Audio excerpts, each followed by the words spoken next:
So today we have to talk about funding, because if you are checking the not the lecture notes but the sample solution, then we can see that I needed a lot of money. So some of the groups were really careful and highly conservative in terms of funding needs. So I think the record holder did not need any funds, or someone else needed also 10 million euros only. So you were really efficient in terms of using money, but I was not. And also somehow I had to show you that how can we do such decisions in terms of funding.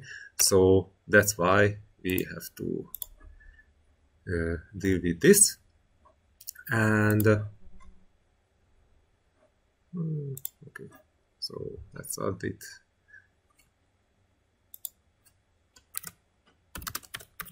Funding.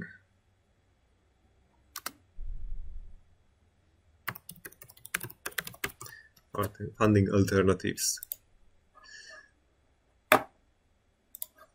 And this is level 1. So first we have to define that the company needs a financial runway to survive. To survive the first 2 years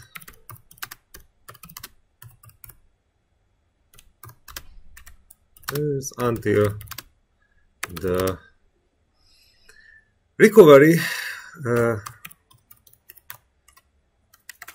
and fast reuse of the first stage will be achieved. According to our plans,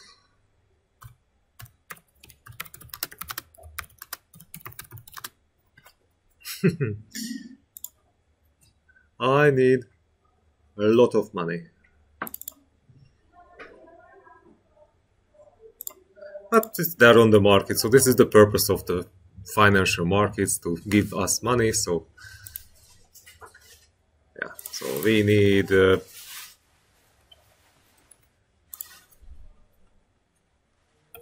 500 and let's say 4.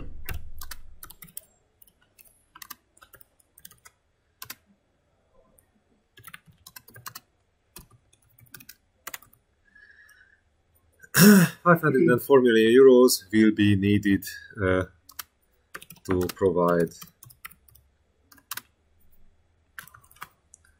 And this is just to cover losses, because I just added things together.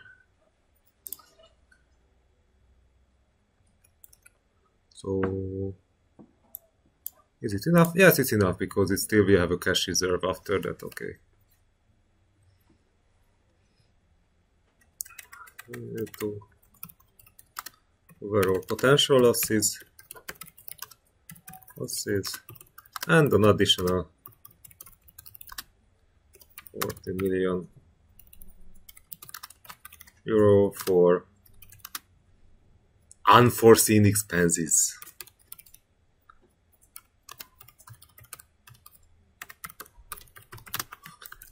Why 400? Why 40?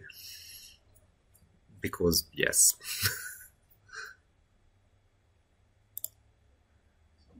So hopefully, this business plan is absolutely hectic, because we can see that if we can do this right, then we can practically repay this debt on the 3rd year, and still we will be absolutely profitable. So I can't say this is gambling, because this is well supported by numbers. This is supported by the sudden increase in our launch numbers, and well, not a sudden increase, but an increase in the launch numbers in the US and in the European market. But practically this is because with the manufacturing demand or need to make the first stages will collapse. So from 18 it will be just 5, while the revenues are still ramping up. So revenues are not different compared to the second year that much, but expenditures are decreasing. So we can say that just spending 40, how much money do we spend on? So practically it covers our wages, but not the manufacturing costs. So, okay. Then we have the following alternatives. So we can say that bond issuance. Should we take up a bank loan? Let's check bank loan. Share issuance. And financial lease. So lease back contract. So we have the following options, and this is what we should consider during the next 2 weeks. Okay, so first of all, obviously let's go to the big brother and let's see that how it's down on the other side of the great pool of the Atlantic. So if we are looking on SpaceX, because yeah, this is the star of the market, what can you see this on my screen? Yeah, okay. So can I download this? Okay, whatever. So so what we can see here that they got the first private equity funding in 2008. Founders Fund 2. Okay, so what we can see here that this is convertible preferred stock. So this is really low risk, and also we can see that only 20 million US dollars. So this is really small compared to what will happen in the future. And also after that we can see that during the next years they were able to raise also some 30, some 6 millions. This is coming from 2 different venture capital investment funds. Then during 2010 there is the late stage, so this is expansionary small money, and after that finally we will see that they got some money, but this is so in 2010 they were reaching the International Space Station, so they were able to demonstrate that they have the rocket and they have the spaceship, cargo spaceship. So they were able to get the milestone, and then they got the contract from NASA to supply. And after 2012 they started to deliver, and this is where we can see that they got some funding, but this big money, so this 1 billion US dollar, only arrives in 2015. So the market was absolutely conservative. So we can see that Fidelity Investment, which is a big investment firm, they are managing pension savings. So, for example, one of my pension funds are also managed by them indirectly. So we can see that they started to pour in capital within the company. But this undisclosed firm, yeah, they put the majority in it. So it's 900 million. So 2015, they were just operating regularly. So they started to, they tried to land the first stages, but this year there were explosions. Nice, perfect explosions. I like that year so much. But first recovery happened only in 2017 when they finally were able to land on land, and also after that on the barge at sea. And this is where we can see that a lot of money, undisclosed from, was flowing in. So now we are going to the level of hundreds of millions. So from the tens of millions of US dollars, now we can see that the money will start to flow. Okay, undisclosed amount of money. 2019. This is when they were announcing the Starlink project. So it will generate practically a second parallel cash flows, because now they can sell also satellite internet, not just launch services, because they realize that the market is not growing fast enough, and they needed cash flows. And 2020, this is when we can see the one of this is the Japanese guy. I think this one, because this is undisclosed. And so there is a crypto IT something investor. You can find in the news that he was providing a lot of capital for them in 2020. And then after that, we can see that lots of money is flowing in. Also in 2012, another undisclosed venture capital equity. So mostly what we can see here is some different VC funds are providing capital. But unfortunately, because this is a private company, then we can't see the ownership structure. Yes, no data exists. And but at the same time, if we are checking the debt, the debt is highly limited. So altogether, this is a nice sum of money, because it's still 1 million. Okay, this is new. Okay, this happened last year summer. So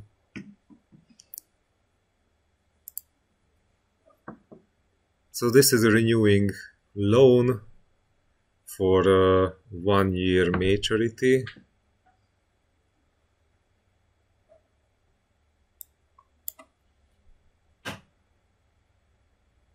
No data exists.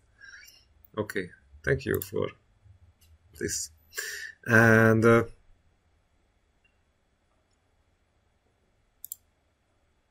know that there was this older loan. Yeah, this is where we can see that it was also variable interest rate loan and above LIBOR by 4.25%. So after that, this is new debt. But still, compared to the equity, the size of the equity, this debt level is ridiculously low. So they are not using leverage for funding at all. At some levels, but they are really conservative, because if venture capital funds would like to invest a lot of money into your company, then why to deal with debt funding? So yeah, okay, so that's why we should focus on these things. So here at the first week, we were saying that, okay, let's look for B bond yields. So we can see that it's already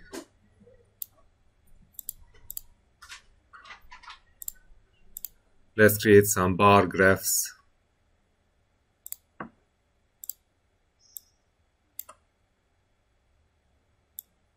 And this will be, let's add the dates.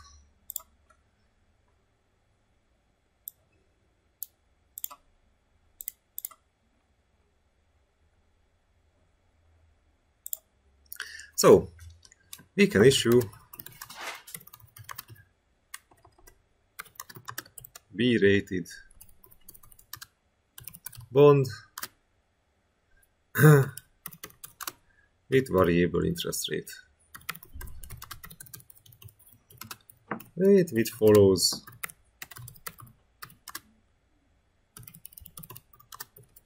the benchmark of the Eurozone B-rated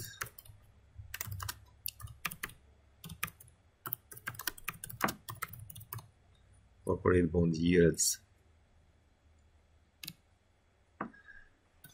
Okay, the question is that if we are paying such amount of yields, then what will be the market price of this bond at the point of issuance?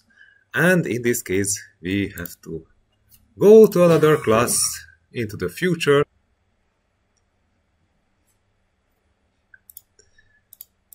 Okay, so in this case, we don't need any additional things because we don't care about duration.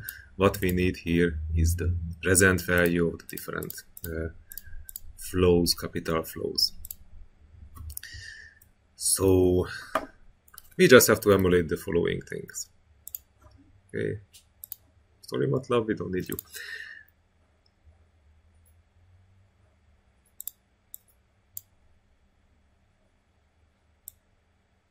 Let's transpose because we already using rows and not columns. So payments, present value,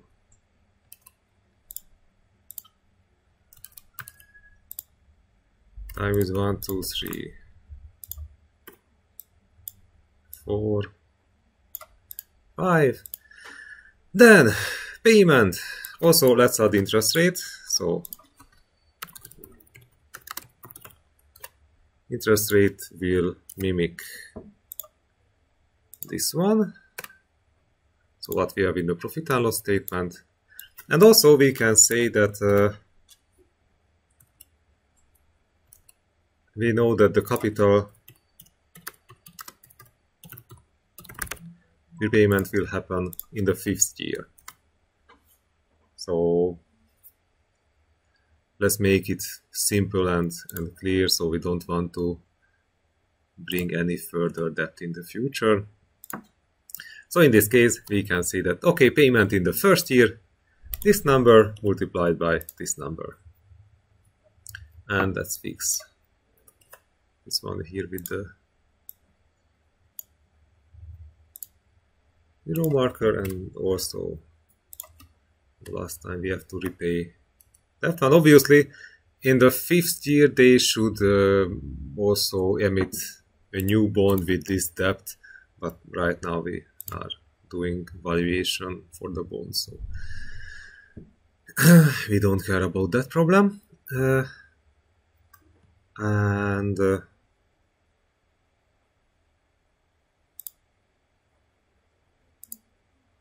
Now we can ask that, okay, we have to calculate the present value of the asset. And in this case, it's always funny that what will be the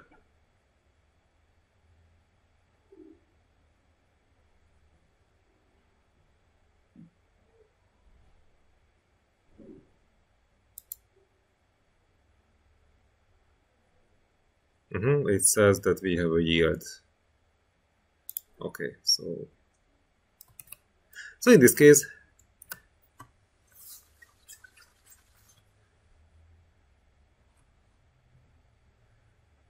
we can say that as if we are using the weighted average cost of capital for everything, so we could use it for the discounting factor.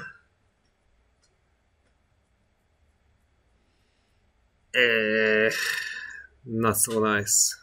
Not so nice, but let's use it. Okay. So discount factor, or sorry, discount rate.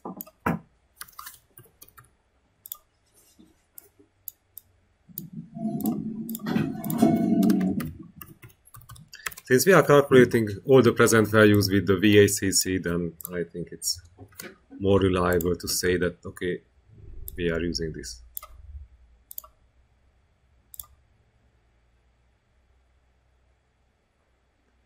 If you can see that these are percentages, then why can't you convert all them to percentages? Now we can have the present value. So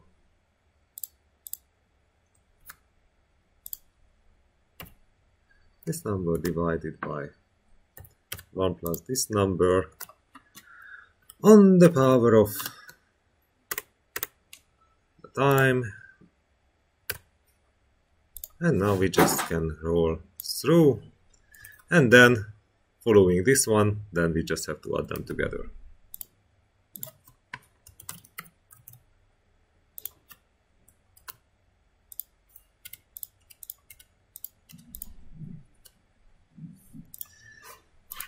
And what we can see here is a trouble. Because if we are selling this amount of, such amount of bond or such amount of debt, we are not able to collect all the money what we desired here. We will be collecting just this 515 something million euros.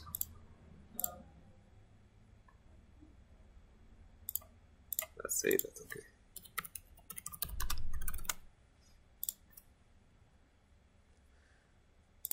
So this is always the problem that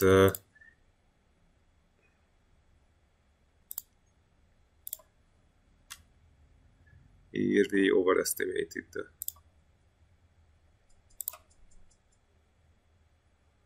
the amount of money what can be collected. So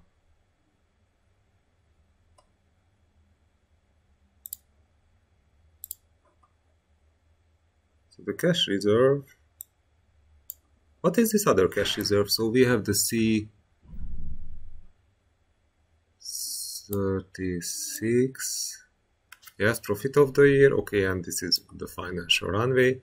And the financial runway is coming from there. But now the financial runway, so we have the funding here.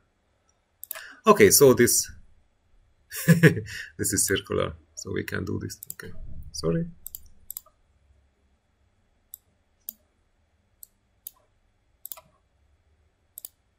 But in this case, we can say that instead of using the financial runway, we have to add funding to this one. And did I made any disaster here? Not. Okay.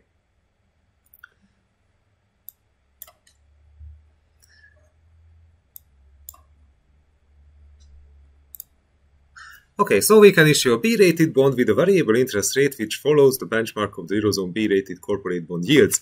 But under current circumstances, the bond can be sold only for a lower amount of money. So we don't need this anymore.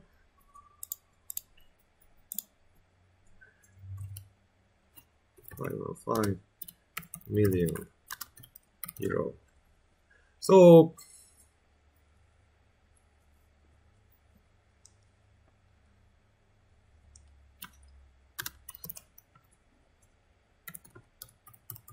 instead of the plans,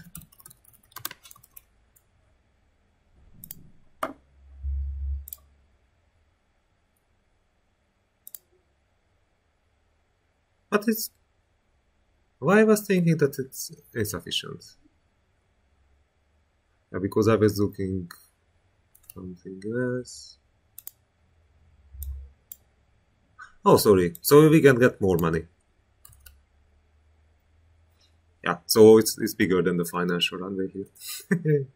Okay, sorry. Which is bigger?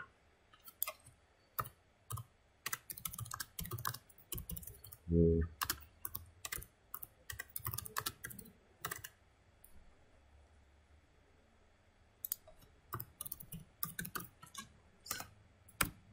Okay, if it's more, then no problem. I can always spend more money than less. So then we have to add the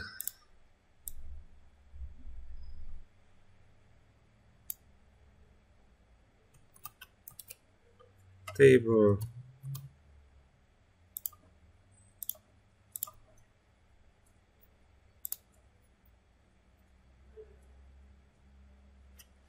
So we can ask the question that, okay, so right now this is the situation. But what can possibly go wrong? So let's check that if you are looking on the database, then when we were using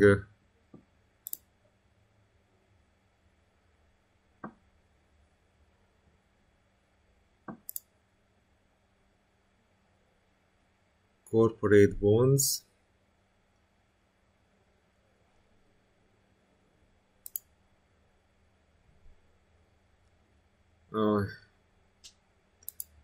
I know that this was somewhere here, but now it's not. Credit. They put it, yeah, say this is in the credit now. Yeah.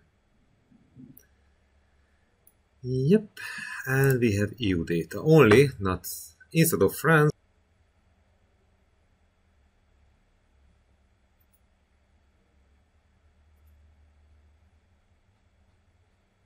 Oh, so okay, let's go back to overview, and in this case we are just to collect them. Okay, so sensitivity analysis.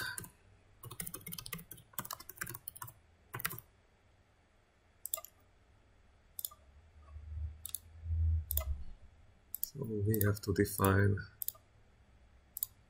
a third level for, okay,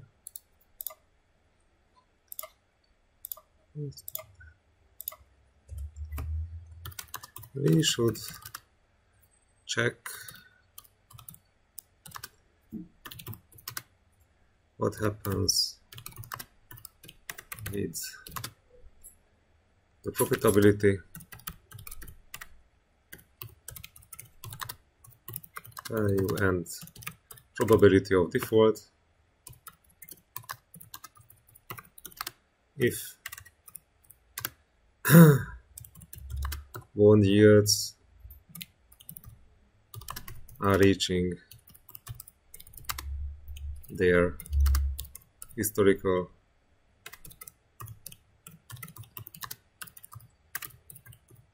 levels.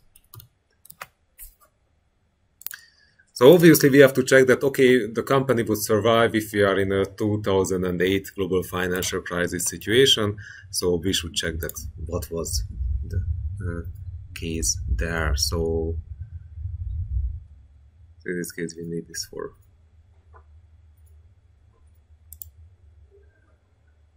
this number.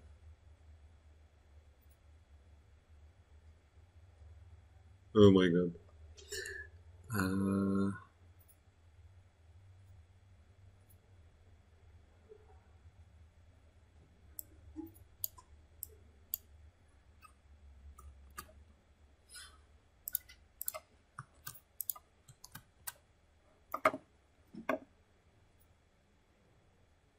Let's open a second one, and in this case we will create a download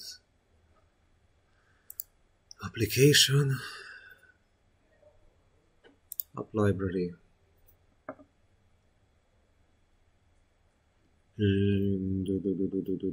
financial chart,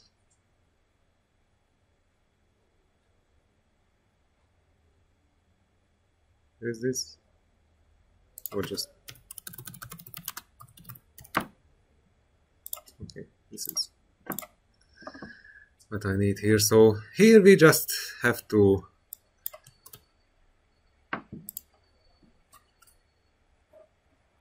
load in the RIC codes from here.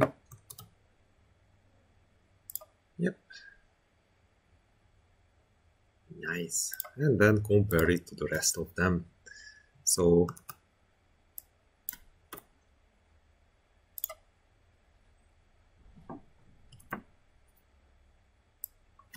years indicators, 4 years indicators, and we just have to pick the highest or maximum values. 5th year, yay! And also checking it from the last 20 years, not from the last 20 years. Come on, guys, it's just available from since 2013, so we cannot see 2008 level things. Okay, let's go to weekly. Maybe for weekly data we can go back a bit, but at least we have less amount of data points. So okay, so it's mostly corporate mode. Cool. But obviously what we have to consider as well at the same time that how inflation, how sovereign bond yields, and how the individual risk premium will be affected. So we should consider the impact of inflation, sovereign, and risk premium.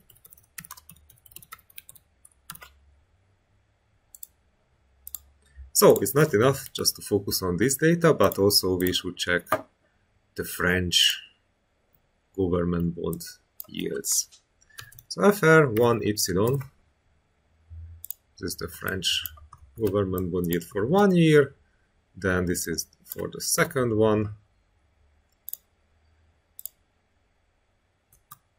this is for the third year. So once I downloaded it and organized it well, then I will upload it also to you on CodeSpace, because in this case you can also play with the data. So in this case you are allowing to put longer time series. Come on, 10 years, okay, now it's too short, 20 years, okay, good enough. And now let's see this.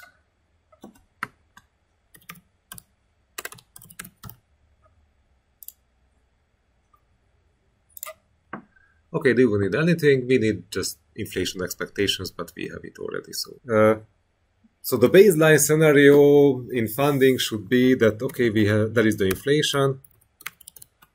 Obviously, I must be compensated against the inflation. So if a bond pays me less than the inflation level, then I'm not a rational investor. Even if we can see it sometimes it happens, but usually this is not happening. So that's the next thing is sovereign premium compared to the German bond, which I did not add it. And I should. Let's go back to the drawing board. So DA. Yeah, because in case of French and German relationship, this is not that serious, but if we are checking any other countries, it would be DA. Or if we are outside the Eurozone, that should be US government bond yields. So sorry for that.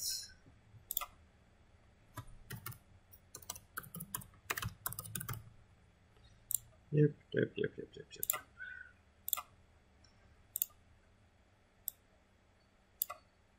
Now we did it. So we have to be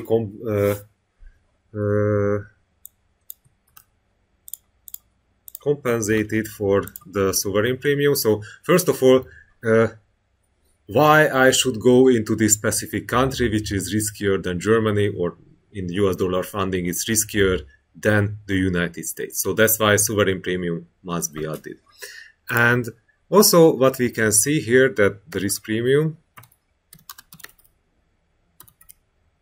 So I should be also motivated and compensated that why I should invest my money into the corporate bond instead of just investing it into government bonds.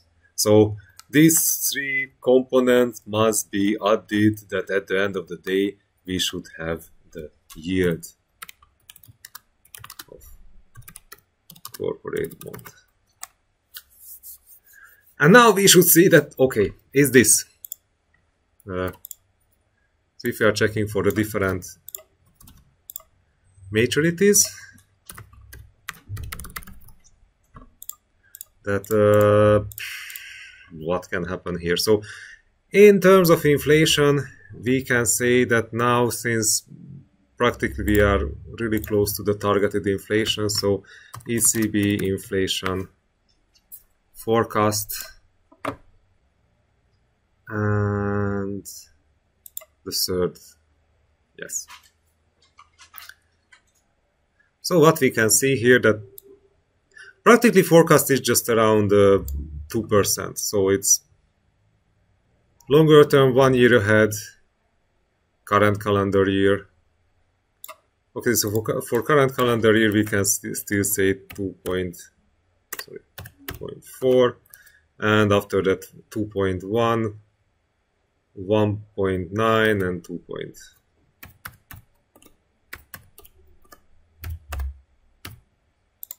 Okay, but these are percentages, so let's not forget it.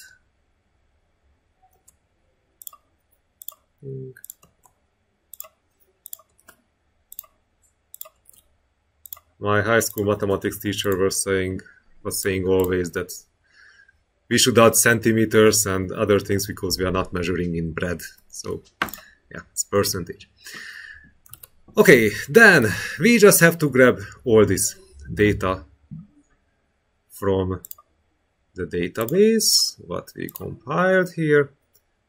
So first of all, we need a sovereign premium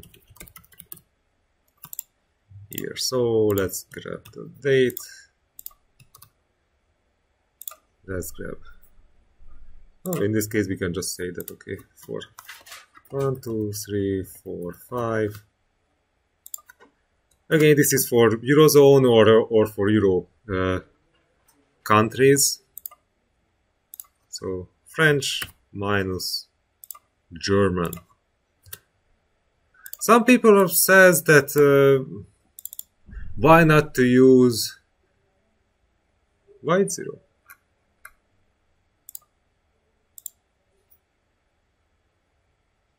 Because I did not change the last one. Oh.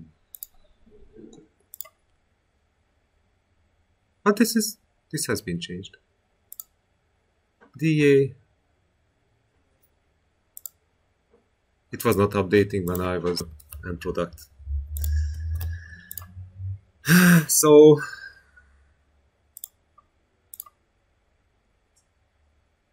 wow, and we don't have. Okay, now this is not a bug.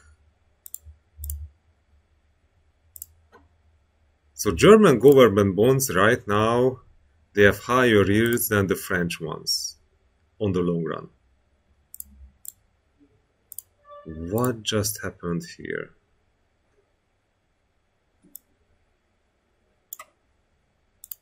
Okay, we are looking at the past. Okay, now it's good. I don't know what kind of anomaly is this here.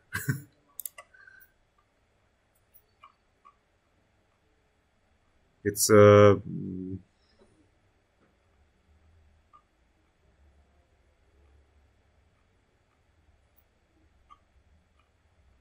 it's a quantitative easing thing. It should be, because once they ended quantitative easing, this is where we can see then it looks healthy. Okay, so it's ECB stuff. Yeah. Okay, then other thing is risk premium.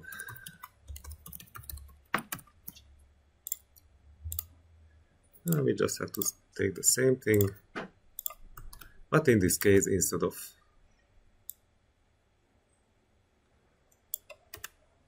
doing this, then corporate bond minus the French one. This is why I don't like that now we have just for the EU or the Eurozone, because it's stupid. We should have the French, and it was in the past it was available, but from September they changed the data set. viability. Okay, so now we can see that it has also many different levels, and now we can just say that, okay, what was the highest and the lowest level? So min, max.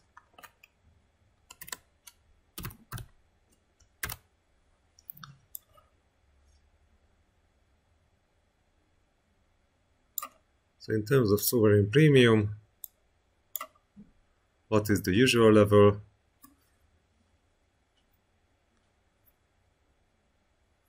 And also we should see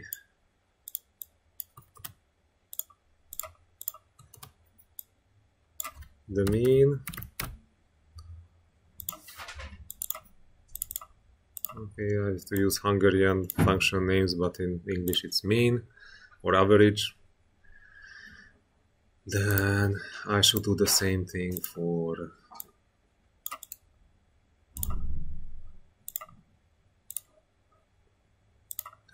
the risk premium.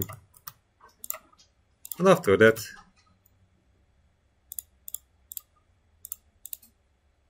no, it's not good.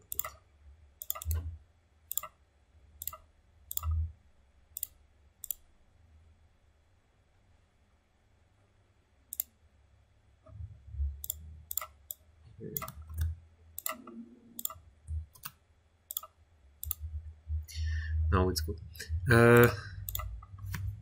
So now we can see that, okay, this can go up a lot.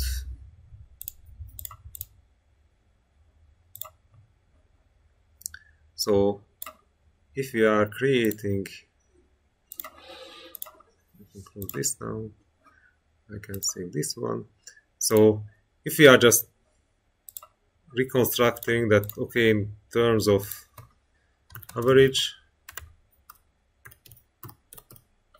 and worst case.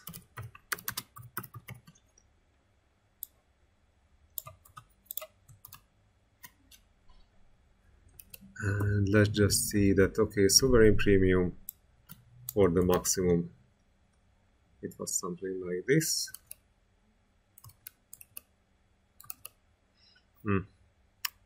No, I would like to have percentages here, so let's divide it by 100. Yep. And also let's divide it by 100.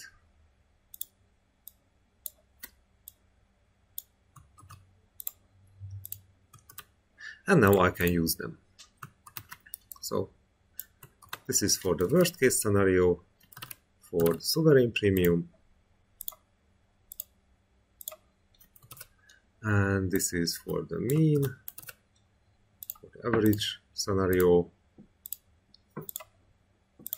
This is for the risk premium. The worst case scenario. And this is for the mean.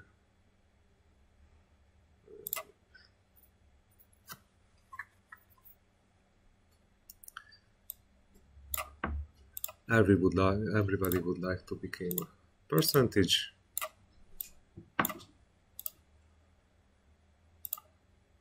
Here as well, and now we can see that if we are just adding them together, this number, that number,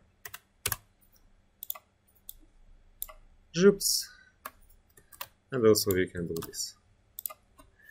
And you can ask the question that, okay, but we need also inflation. So how can we test that? What happens if there is an inflation shock? The problem is that inflation is always a curvy thing. So how can we represent the presence of inflation within this game? And obviously we should check ECB data. So this is the current calendar year forecast. So we can look for the data, but this is so we need annual and this is quarterly. So what we can see here is that if you are just picking always the highest ones, or let's check that, okay, what happens if inflation stocks at high levels? So this is the highest thing here. Yeah, okay, so 8.3.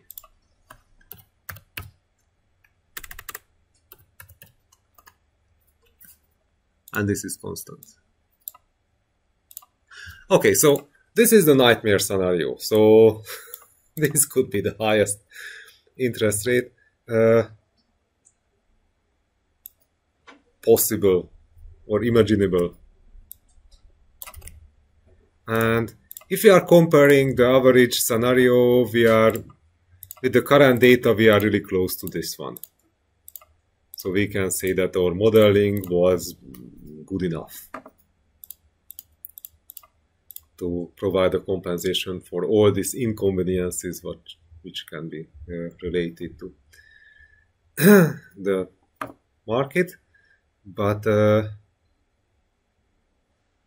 let's see the worst case. So first of all, we should collect not the profit, because it will always represent it in terms of valuation. So we just have to see and check.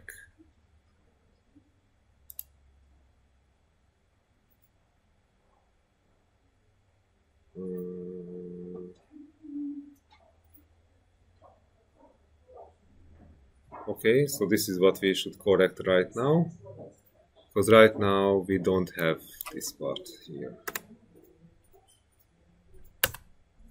This will be the next scenario. So right now this money is the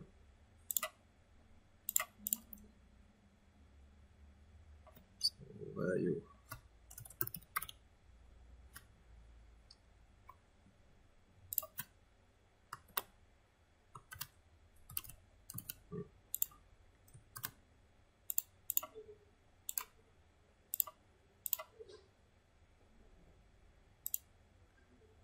So bond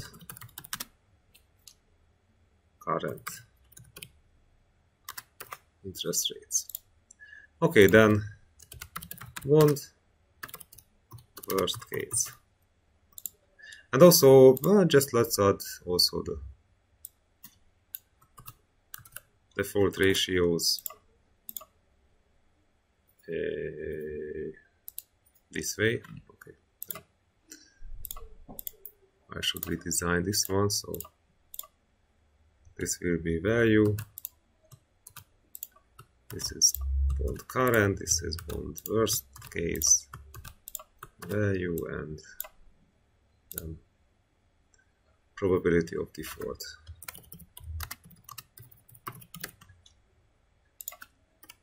One, two, three, 4, 5.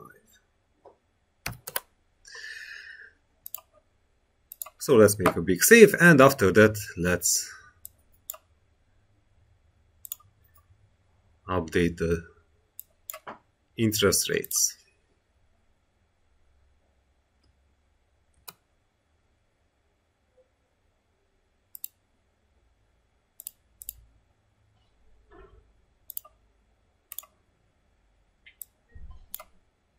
So what happens if the whole market collapses and stays that way, and there is a not hyperinflation, so just high inflation, but we are still profitable. Okay.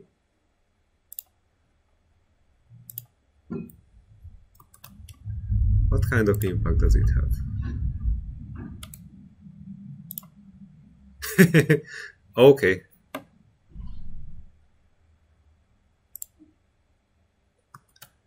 Then we should look for that. Is this an anomaly, or is this good behavior? So if, okay, we have to pay interest, then it's okay, but How about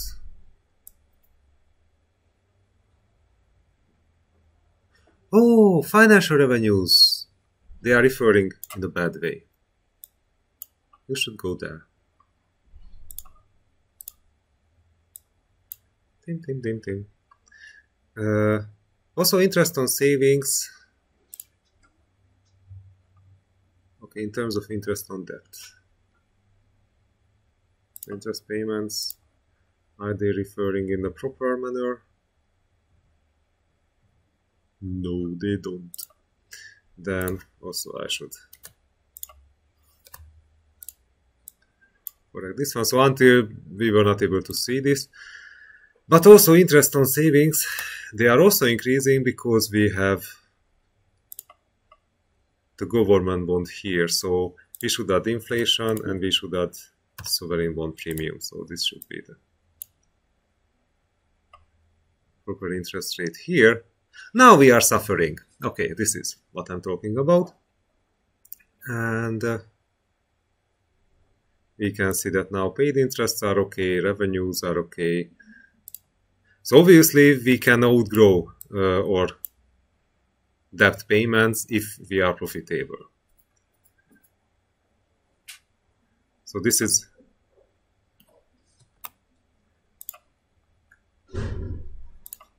a strange motivation that we have to run forward, but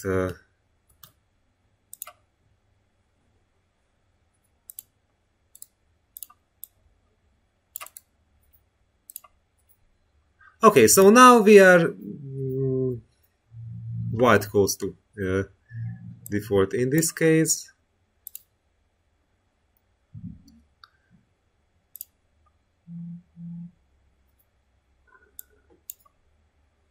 Or a bit closer. But after that, once the company is consolidated after the third year, still we can survive. Just the first year, it's a bit more terrible. Okay, so let's save it. And then let's turn this back. So now we just use it. Uh-oh. I updated everything, yes? No. Oh. So the data which was there is not there anymore, so I should not save this as to the same file, but it's a separate one.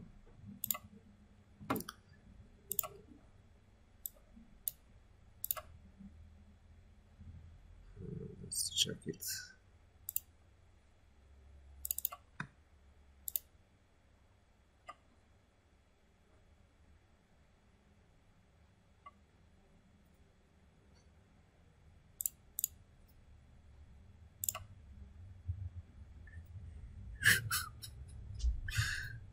Okay, it has been overwritten already. But I have saved it because this is in here, so I just have to copy it backwards. I did not lose the data completely. That was not the wise decision to.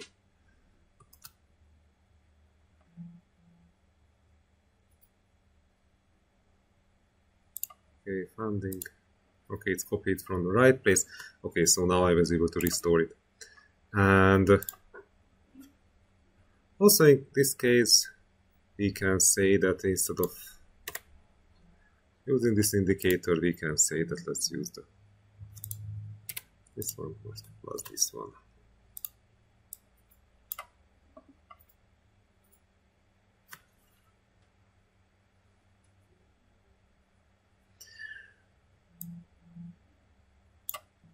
So, in terms of valuation, are we okay?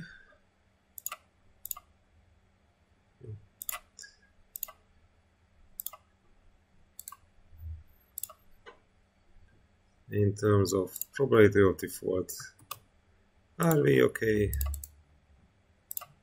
Yes, we are okay. So, that was the first job to solve. So let's put all the sensitivity data. just copy. And now we just have to write the numbers or the report. So we should consider the impact of inflation, sovereign, and risk premium. For sovereign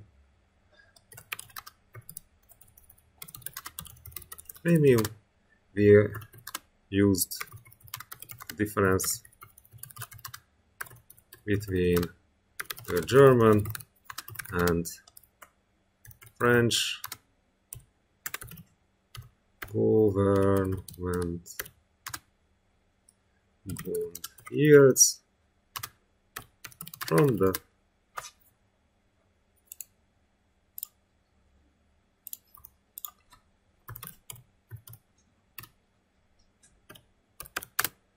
subsequent maturities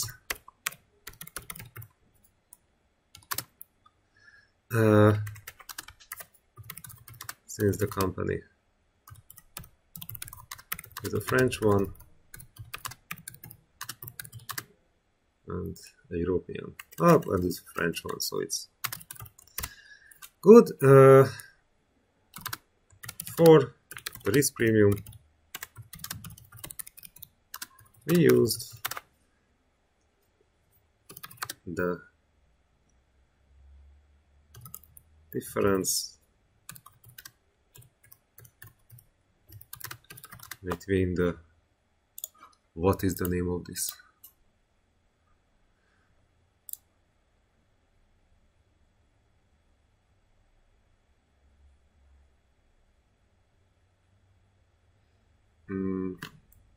EU corporate bond yields.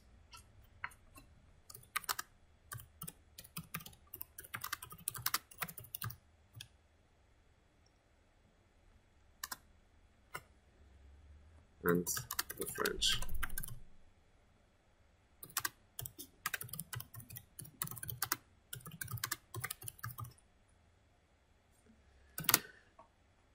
Okay, for the sensitivity analysis,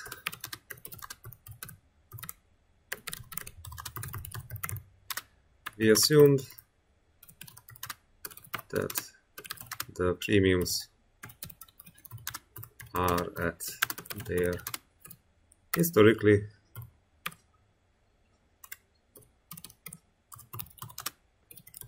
highest levels since 2014.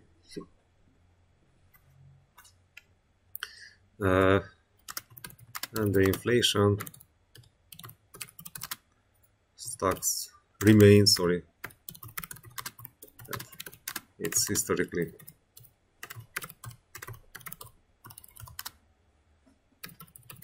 highest level as well.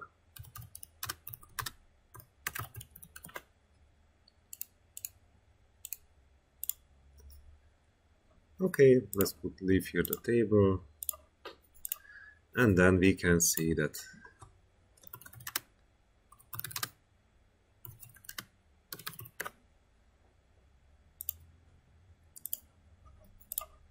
let's save this one.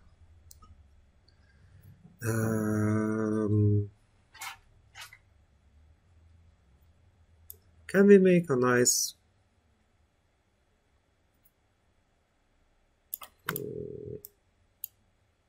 I cannot put it all these things to one chart, I think, because that would be disgusting. I should use two charts.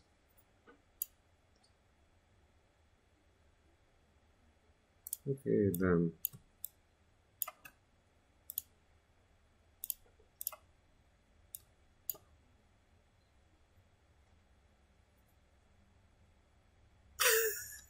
okay, not this way.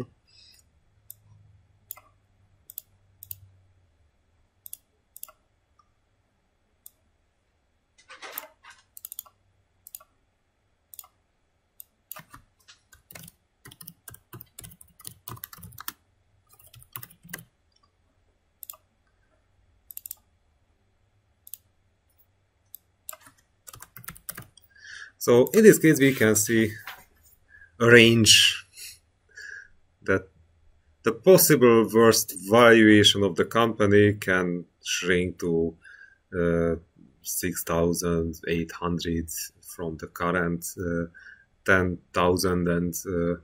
In those cases, it's 800. Nice. So it can shrink by 4,000 euros if things are going in the worst direction. Corporate value can shrink by euros. Sorry, not corporate value, share value. 4,000 euros. Worst case scenario.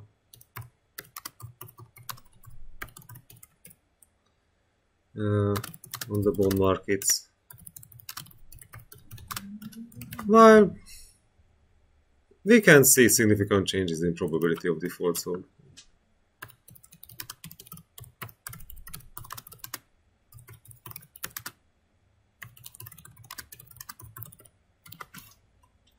in this case we are robust. So let's just add only the value. The other is not that relevant. Okay, so we did the bond part.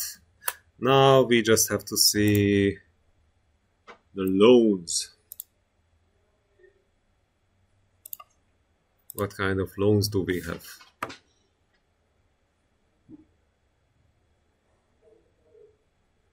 What is this?